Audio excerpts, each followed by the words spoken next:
Hello, everybody. My name's Ian, and this piece here, this winged robot in Winnipeg, this is a bit of an experiment. Um, Up until now, whenever I had been using a freestanding tablet, I'd been using my Samsung Galaxy Tab 6 Lite, and that would just be using that for the basic sketch of any illustration. Recently I upgraded to the Tab 10 SE, the Tab 10 FE, and I'm finding that the processor on it quite a bit better than than on the Tab 6 Lite, which I had been hearing about. Um, I've been doing a few fully painted pieces on this tablet. Previously, my process when incorporating using one of these tablets was to do the basic layout, the basic composition, and sketch with the Tab 6 Lite, but then import that JPEG into my PC using Photoshop to complete the all the painting steps. But I've done a few lately where I was just using the Tab 10 FE, and I've been really liking the results. There are some things about it that are really nice. I don't think I'll switch over completely, but once in a while for some smaller pieces, some less detailed pieces, I think I want to start doing more and more of this. So this particular piece I'm working on right now, the winged robot, the intent of this is to be doing it entirely from start to finish with the Samsung with the Tab FE, the Tab 10 FE. This is, by the way, not a sponsored video. This is all equipment I've picked up on my own. All of my art supplies are just stuff that I've picked up over the years. Um, so the initial composition, the idea for this composition was quite a while ago. I'd sketched out a series of rough ideas for a an upcoming photo shoot with one of the models I work with, in this case August. And one of the ideas I had was a figure crouching. My initial idea was like crouching on the corner of a building, up very high. Um, Recently, I had taken a bunch of photos here in Winnipeg around the St. Boniface Hospital, and one of the shots was pointing towards downtown, and I realized there was this really neat layout that would work really well with this particular figure. So just started playing with ideas and playing with giving her wings and having her sit on the edge of a. Initially, I was supposed to be on the corner of a building up very high, but as I kept playing with it and her particular position of her hands, I realized I think I actually wanted it having it over water because then I could add in a reflective effect in front of her, um, have blood or something like that coming off of her hands, dripping into this water, and that would start defining my. It started dictating my choices for color composition. With this particular piece, I knew I wanted to do the traditional, cool, less saturated background and more saturated, warmer foregrounds. Although not quite to the same extent as I was doing with my red blue series of robot illustrations, but definitely having echoes of that. So here, what I've been doing is I'd sketch out the rough idea with references sitting off to the side. Um, First doing the basic figure placement and then sketching in the scenery behind her, creating the overall composition, and now going in and doing tighter details on the actual robot design on the all the various metal plating. Um, Her glasses are very much part of her face. It's supposed to be the rough idea. Actually, the glasses are based on a photograph I had seen of Debbie Harry from the 1960s, the singer from Blondie. Um, and it just there have been a few outfits I've used of hers from the 70s and 80s in some of my in some of my compositions. They seem to work really well. Um, but yeah, playing here with my basic robot pattern of metal plating and these large wings. Um, I've done a few different designs for wings in the past. Sometimes they're more obviously robot designs where they'll even have thrusters built into them, or the bulk of the wing design will actually be translucent, whether it's an energy field or it's just some translucent material. But in this case, I wanted them to have to be these metal plates, almost looking like knives. Um, once I figured out the basic metal plating pattern of her and of the wings, now I'm going in and doing tighter details on the setting itself. So the initial idea, like I said, was the corner of this building. So this is all ideas. This is all based on a roof near the St. Boniface Hospital. I then expanded a little bit by adding in the water feature in the front and adding a few other more cyberpunk, more cassette punk style ideas regarding equipment. And now playing with a brick pattern, which I really, really like using. I mostly use brick patterns in my pencil and ink illustrations. It's not something I've used a ton in these digital pieces. But I felt there was already a brick wall in the photo, and I decided to absolutely go with that. I'm modifying it quite a bit. I'll actually be adding poster designs on top of it. Um, but it's a really, really good way to set scale. Um, if you angle a brick wall, it's even better for creating depth and scale. In this case, it's more or less flat with the viewer, more or less perpendicular with the viewer.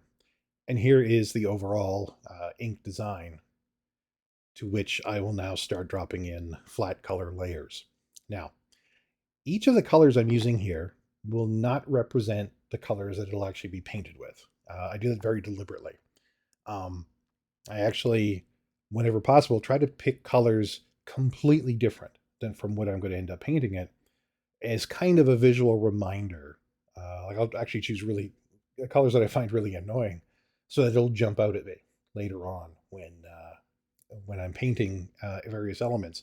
That clearly I missed something because there's this in the middle of all these cool blues with some side red lighting. There's this very harsh neon yellow that's clearly not supposed to be there. Um, so I just know to go back to that particular layer. But each one of these colors will be on its own separate layer. The layers will be locked, which is something you can do in a multitude of programs. In this case, I'm using Ibis Paint X. I find it's a very functional, very nice program um, on Android. There are a few things that it's missing that I would kind of like to have, but overall, I'm extremely happy, especially with how cheap it is. You can use it for free as long as you're willing to have scrolling ads and things like that. I bought it. I think I bought it for about $15, just buying it outright. Now you can see there, I'd use a paintbrush to outline her hair, and then the paint bucket tool to fill in everything on her hair. Now creating another layer, I've locked that first layer. So later on when I go to paint it, I can take a paintbrush, um, fire the paintbrush over the entire image, and it will only paint. It will only actually show up on that particular layer. It will only show up on her hair. Um, but now with that green, the very light green hair layer, that's everything else. All the other layers will be sitting below it. So her glasses and a bunch of other elements will all be done on the next layer down. They'll also be locked. Um, I stack the layers like this in a very particular way and have the colors go underneath the layer above it rather than just butt up against it. Because if you have the layers just butting up against each other, um, and don't have any overlap, then you might end up getting that line between the two layers a little bit off, and you can actually have a bit of like a white space or a black space depending on other things that are going on behind it. So this way I don't have to worry about that. If my layers are overlapping, Whatever I paint on the glasses will just be going underneath the hair. I don't have to worry about it going over the hair, but there also won't be any sort of visible border between the glasses and the hair. Um, the line art that you can see on here um, won't be visible in the final painting. This is just as a guide for me for creating these various painting layers and to help me decide how to actually do the final painting. But that's sitting on a layer that's floating above everything else. And when I'm done the final image, I'll actually basically turn the visibility off on that layer, so you won't be able to see it at all. Because I'm not using the line art here as though in my ink to color illustrations, which I've done a few of here in my illustration discussion series. In those cases, you are meant to see the black line art. That black line art sits on top of everything else. This black line art, however, it's not finished. It's not super complete. It's not very, very tight. It's just roughly there. Um, Also, when the video stops and you just see a frame, um, that's what the colors look like on the actual tablet.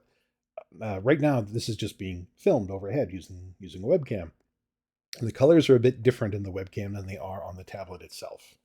So for all the major stages, I've actually included a frame of just a JPEG of what the painting looks like on the tablet at that moment. So you're not just going by what's on the camera. There's going to be weird late blooms and things like that in the filming of this. None of that is in the final version. None of that is actually visible on the tablet itself. That's just artifacts of the camera. But here I'm working on the deeper background. I'm making sure that um, all of the background elements just are physically below. Those layers are physically below the foreground elements, mostly the main character. And there is the final collection of flatted layers. So now we can get into the actual painting. Now, like all of the other illustrations I've done here on my illustration discussion series, and in general how I work, the composition is done front to back. The initial illustration is done front to back. So starting with the main character and then filling out the world behind them. When I actually go to do the painting, I always do it from back to front. So I'm starting with the deepest background. I start with the sky back there, and now working on these buildings in the deep background. Going for very much a late night cyberpunk kind of effect. First putting in a simple lighting pattern, seeing what floors in this building are lit up, and then I'll be going over that to paint the exterior of the building. Um, so you get a sense of there being things going on in the background. The background is alive; it is a living place. And now I'm starting to paint over all of the lighting pattern to create. Right now, everything in the building is lit just from the inside, but then I also want to have there be external lighting being cast onto the exterior of the building and onto the windows themselves. So the glass of the windows will be affected by both light sources within the building and then light sources outside of it. But the primary light you'd be seeing would be from the interior. This is very different from my series, say, of the Portage and Maine illustrations that I've done. One of which so far is already up on my illustration discussion series, where those are all done during the day. And for the most part, the glass in the windows in that series is really just being affected by the light outside the building, just by the sun and any other external light sources, generally light reflections from other buildings.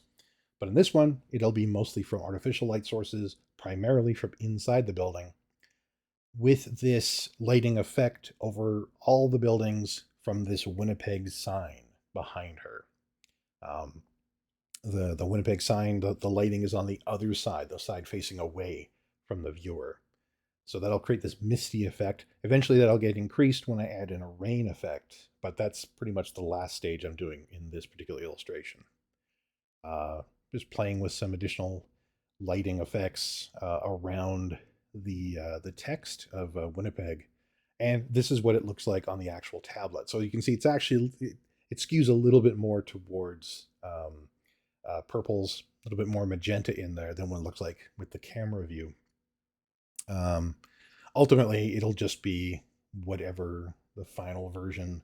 If you take a look at the image uh, on my Blue Sky page, or you take a look at the image on my Redbubble gallery, that's more what it actually looks like, what it would look like in print.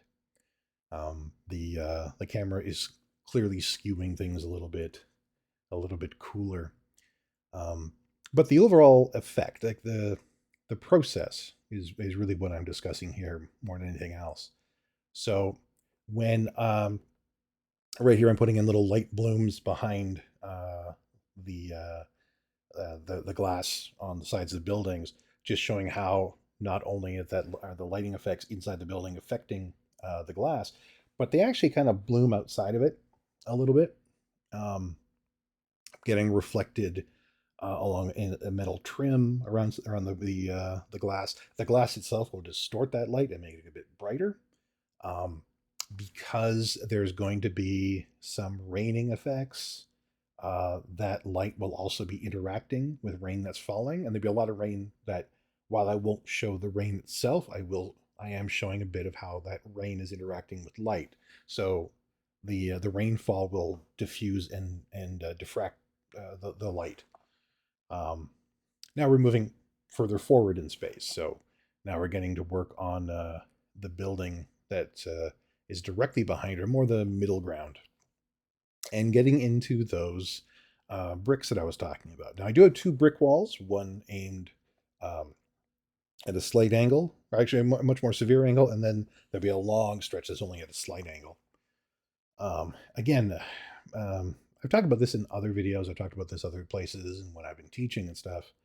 Uh, Bricks are amazing for creating a sense of space, of depth, of scale, um, especially if you have them angling away from your main character.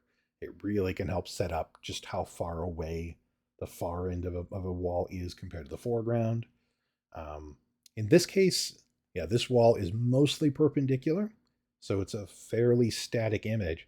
And I'm actually painting the entire wall as one piece, but then I'm going to go in and freehand paint some poster designs, which I'm doing right now. These poster designs are actually loosely based on old computer ads from issues of Personal Computing magazine from the late 1980s. The kind of stuff I had seen a lot when I was a teenager. Not enough to be able to identify what they were, but it just gives me a sense of the overall design. Uh, you'll see there's actually a lot of computer ads, a lot of ads, a lot of old computer ads, um, in a lot of my work. I just like that kind of texture. It works really well with the subject matter that I'm playing with. But yeah, just freehand painting.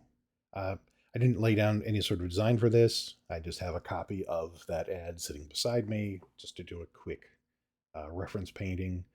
This is still a fair bit behind the main character, so you're not going to see a ton of detail. I'm not even putting in making.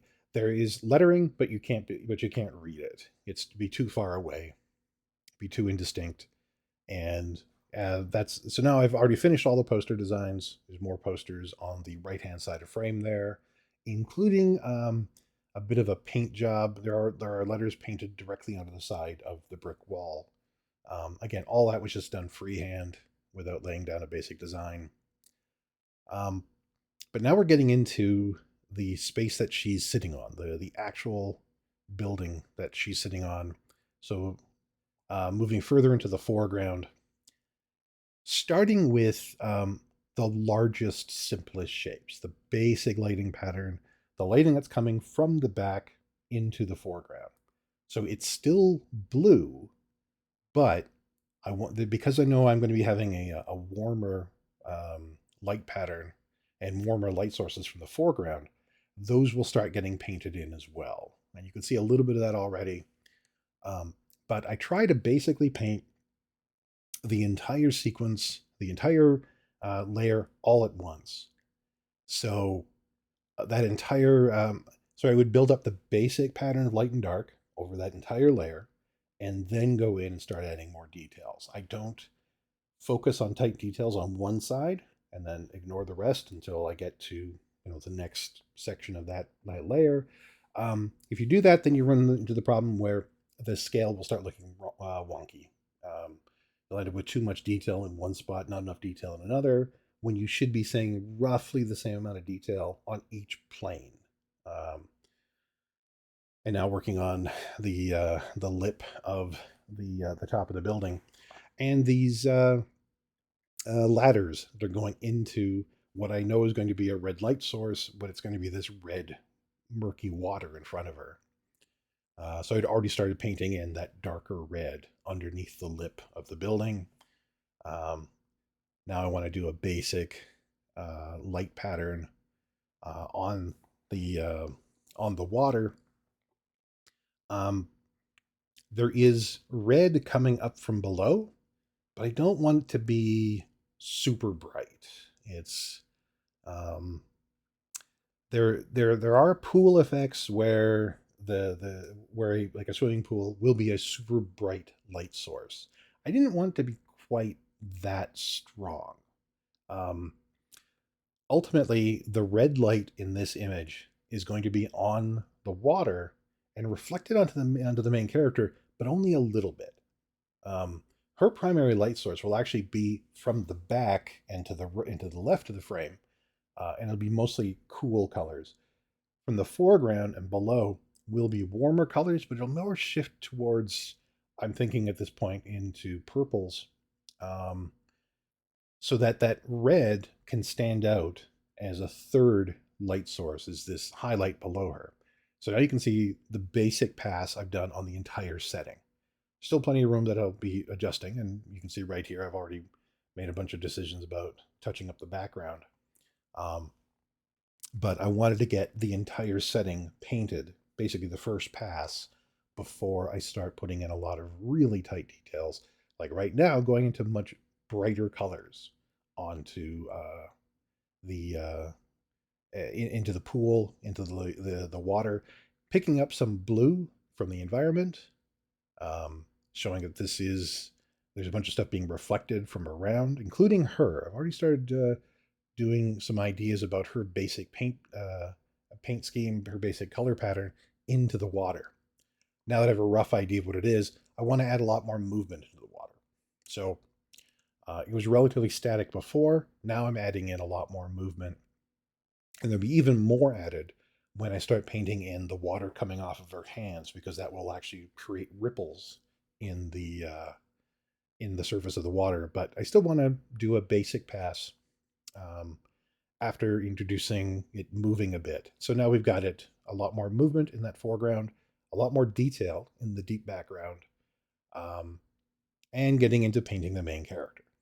So taking the same approach as I did with the overall piece, I'm still painting from back to front. So I open with painting her wings, dealing primarily with this warmer light source coming from the foreground. It'll be from basically from the right and below a frame. So the right side of frame a little bit below. Much more of a purplish light. Not full on purple. I'm basically intersecting a lot of different colors here, but I do want to have it be warmer, but still very much what you would associate as being nighttime colors. I'm not doing a lot of greens in this, which is actually one of the reasons why I chose green as all of the holding colors, all the flat colors for the main character, because I knew that the character herself would not be green. So if I see any green, then I know that's a piece I've missed. This is actually showing one of the reasons why I'm super happy with the Tab 10 FE. I use Ibis Paint X on my Tab 6 Lite as well. I don't know if there's necessarily an upper limit to how many layers you can have, but I know as soon as it gets around 20 or so, it's not happy. It starts arguing. It'll threaten to crash. It'll definitely slow down a lot. By the time this piece is done, I think I'm sitting somewhere around 80 layers, which is extremely impressive for a tablet like this. Um, Now, if I'm working in Photoshop, then quite often I'll be working with closer to 100, 150 layers. But still, for what I'm doing here, I'm very impressed with how this is going. This isn't so much a review of the Tab 10 FE because I'm only talking about the painting aspect of it. A lot of other aspects, you'd have to actually go see more thorough review sites. Go check out Brad Colville's review in particular. His was one of the reasons why I ended up choosing this particular tablet to get. All right, so now now I did a basic pass of the foreground color, the foreground lighting on the wings, introducing some of the blue light from behind. I'm also bringing in some of that secondary red light source. Now it shows up much more strongly on the tablet, which is why when you see it here, you see a lot more of the red colors than you do when it's just in the camera. Um, but it's still more of a secondary lighting. It's primarily purples for the foreground lighting on the wings because of the way the wings are aimed. Um, and they're aimed a little bit different than the figure is. So they're actually capturing light more from the left-hand side of frame and the foreground, whereas much of the character will be capturing light from the right-hand side of the frame and from behind. And as I've already established, the rear of this image is mostly blue lighting. So a lot of that blue lighting will be pulled forward into the main character, which is why, starting with the hair, I'm focusing right now on this blue coming from the left-hand side of frame, a little bit being cast onto the right-hand side of her hair, just to show where it would go past the side of her face. But the bulk of this blue lighting will be on the left side of her hair. I almost always work from dark to light, where I put down basically a black or something very close to a black as my base on any layer I'm painting, and then I start painting light into that. So I'm basically painting with light. Playing with my midtones, try to make sure the whole thing gets lightened up enough.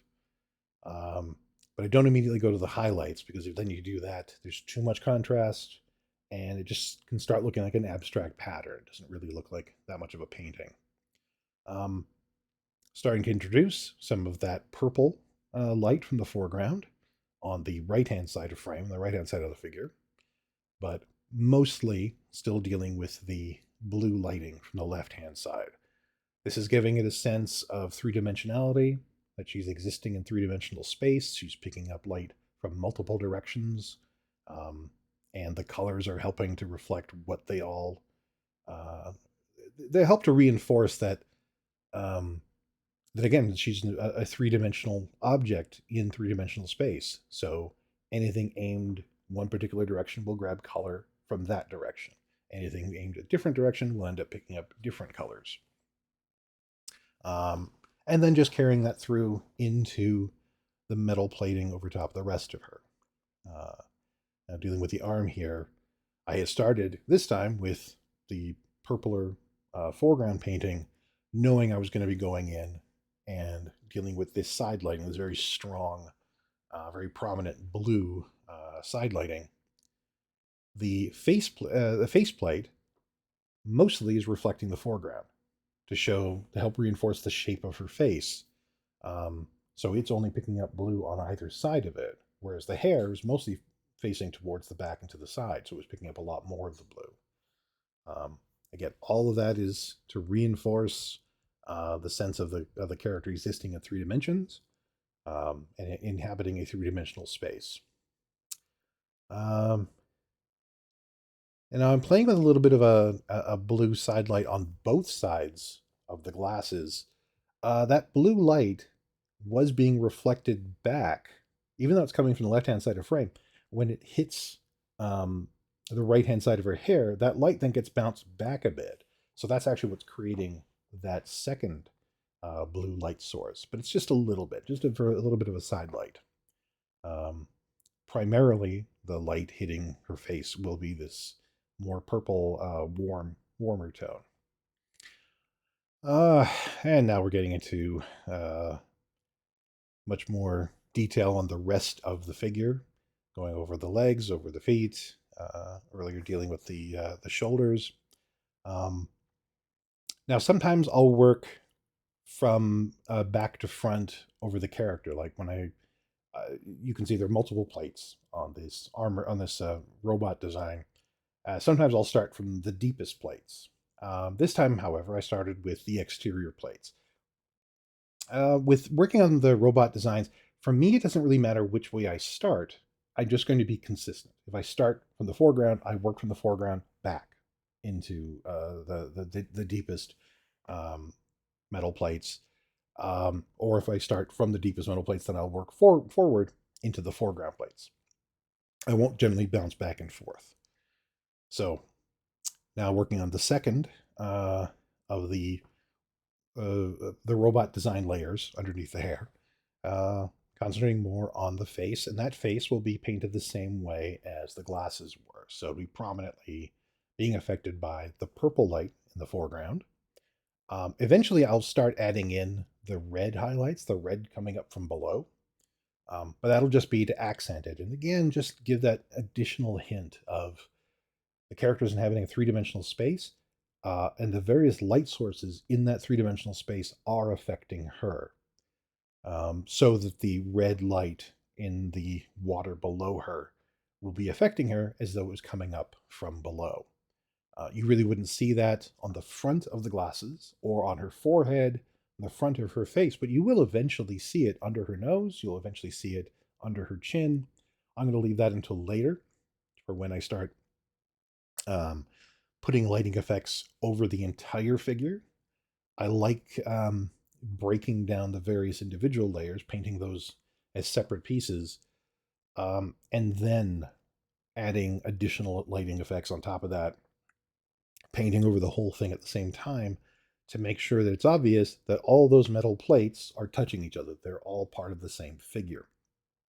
It just works well for me compositionally to do each layer on its own to start with. All right, so now this is the basic lighting pass on the main figure. Now I can start going in and putting in some brighter lights.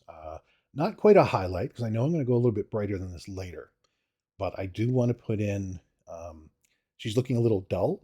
She's looking a little, not necessarily flat. She was looking at three-dimensional space, but she's not, I'm not going to go for a full chrome effect. This isn't, I don't go quite as shiny as, say, the work of Sorayama with my robot designs, but I do like having them fairly reflective. So I'm going with some lighter. It's probably more fair to say lighter midtones than actual highlights. The highlights will be added much later. I'll do an effect on screen, basically setting an additional layer on top of everything else that is set to screen, which is a convenient way to strip away other colors. Um, but yeah, now I'm adding in brighter purples to really reinforce the direction that the warm tones are coming from in the foreground. Um, Added more of the side light, added more of the brighter blue onto the side of her face, really bringing it forward, making the character pop more. As much detail as I put into the backgrounds, these figures, these illustrations are always about the main character. And everything that I put into the illustration is there to serve the main character, to serve the storytelling going on about that main character. That unless I'm just doing a landscape piece, unless I'm just drawing a setting, um, I want to make sure that all the background elements, as much detail as there is, there'll be more detail on the main character, and the lighting in those background elements has to be reflected in the main character to make sure that it's obvious that they are existing in that world. They're not just a cardboard cutout sitting on top of and on top of that background. Um, and the more detail I add, the more that pulls her forward in space and makes her more prominent. Now, I have a lot of contrast right here between the deep shadows and the bright highlights. If I have too much of that, it ends up making the character look a little bit more severe than I'm wanting her to look. Um, so I already know that I'm going to be wanting to put it in effect over her face to soften that. It'll both brighten up the highlights, but it'll also brighten up the shadows a bit. Um, so I believe we're going to, oh yeah, we're just getting into that right here where I'm playing with this layer that's set to screen and brushing it over the entirety of her face so I can soften some of those dark lines around her mouth, some of those dark lines around the nose, um, and it reduces the severity of the figure, makes her a little bit softer. I don't have to go super soft; it is still, a robotic character. And then I'm just brushing it over the whole figure, which softens all of those details. And now, after this point, if I start putting in brighter highlights, that'll be sitting on top of all that, and those highlights will be even more prominent and bring the character further forward. But now I'm basically getting to like a polishing stage where I'll be making certain elements on the face even brighter, even stronger, even more defined, without making. If I was drawing the character as human, I had an art director working back when I was working at Digital Chameleon. One of the art directors would be talking about how the more line art you add to a face, the older you make the character appear. Um, and in this case, because she's a robot, it's not quite the same rules, but it can have a similar feel. So I'm minimizing that as much as I can while still leaving it's still living in the metal plates. It's still obvious that it's metal plates sitting on top of each other, interacting with each other, moving past each other. Um, but reducing the contrast between those individual metal plates, um, possibly reducing the age of the character, but mostly just smoothing everything out, reducing the severity um, of the character, um, plus making all the lighting seem more consistent. If I start painting over the entire figure, then it makes it even more obvious that the entire figure is being affected by the same light, not just a bunch of individual plates suspended in space. All right, now we're getting back to we're getting to the part where I was talking about how blood or something was coming off of her hands. Now I'm starting with very light colors and then adding darker reds as I go along, which is the opposite of how I was talking about painting from dark to light. With this, I wanted to put in very bright colors to make sure that it was obvious where I was. I didn't want to lose track of where these lines were as they're as the liquid is dripping. I want to make sure that I know where all of it is. So I'm starting with the brighter color, and then as I go along, I'll be adding in darker reds and darker reds. Eventually, putting in almost black where it's intersecting, where two hands are touching. And also having, not only is the water dripping straight down, it's as though she just pulled her hands up. So the water is behaving the way that water does. Um, so it's actually creating these strands that connect to her hand in two different locations. So it's constantly moving. And I want to have that sense of it constantly moving. But once I put in the darker tones, I also added in some brighter ones so that it didn't just get completely lost, and it would pick up a bunch of different light sources in the area.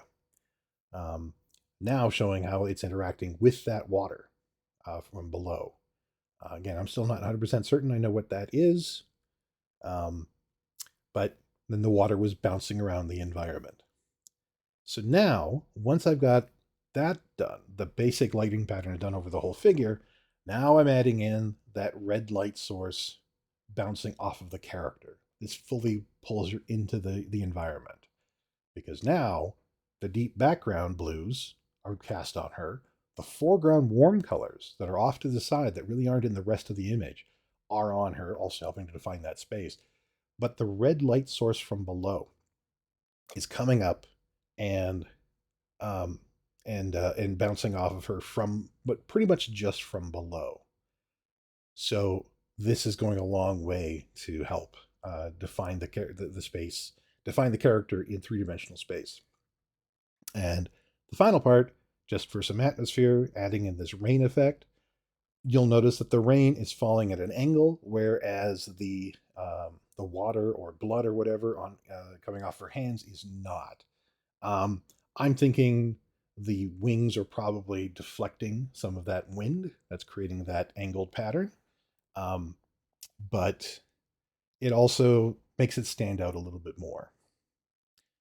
When that basic part is done, now I'm going in and adding additional highlights, a little bit warmer effects to make her pop even more. She was seeming a little bit drab in a few places. So the nice thing about working digitally is I still have a lot of room to maneuver with regard to creating these brighter lighting effects. But I don't want to open with them. I don't want to start with bright lighting effects. I want to build up to it. Remember, I'm painting with light. So I want to start with dimmer light and then gradually brighten the image as I go along. That way you don't wind up with characters looking like they have 5 o'clock shadow when they really don't, when that's supposed to. Um, she's also got this gem. This is something I've been adding into my robot figures lately. A gem about here, so that picks up additional lighting effects, and bringing that into the wings to make sure that those wings are part of her. And as they end up facing the same direction as her face is, they'll pick up a lot more of that light. And just gradually tinkering with the whole figure. I tend to try to do the entire figure. If I'm going to do add a particular light to any part of the figure, I will then add it to the entire figure at the same time. And then when I want to add an additional light or brighten that up even more, I'll still affect that. I'll still paint that over the entire figure before I switch to a different light source when possible. You still have a lot of room to maneuver. You still have a lot of room to be able to go back and change things. Now that I have that lighting done, now I'm going to add more of the rain effects on top of her. Again, this is more blown out than what it actually looks like in the tablet, which is why I keep posting images from JPEG work in progress pieces from the tablet as I go along. But we're very close to the end here, having the rain coming down, most of it being blocked by her wings, but there'll still be some getting through. So hitting prominently on her back, on the back of her head, on the side, but basically just to reinforce the rain is coming from above and to the left of frame, and is affecting the water in front of her as well, but not nearly as much as everything else. That rain is definitely lessening as it's moving forward in space, and but I still want to add more detail. I still want to add more of that rain effect. Again, showing this is all happening. This isn't just a series of images stacked on top of each other. This is all one contiguous environment. So even though the rain might not be affecting things in the foreground as much as the background, it still does affect it. And there we go. We now have this finished winged robot in Winnipeg illustration done entirely on this Tab 10 FE tablet. Thank you very much for hanging out, and I hope I see you in the next video.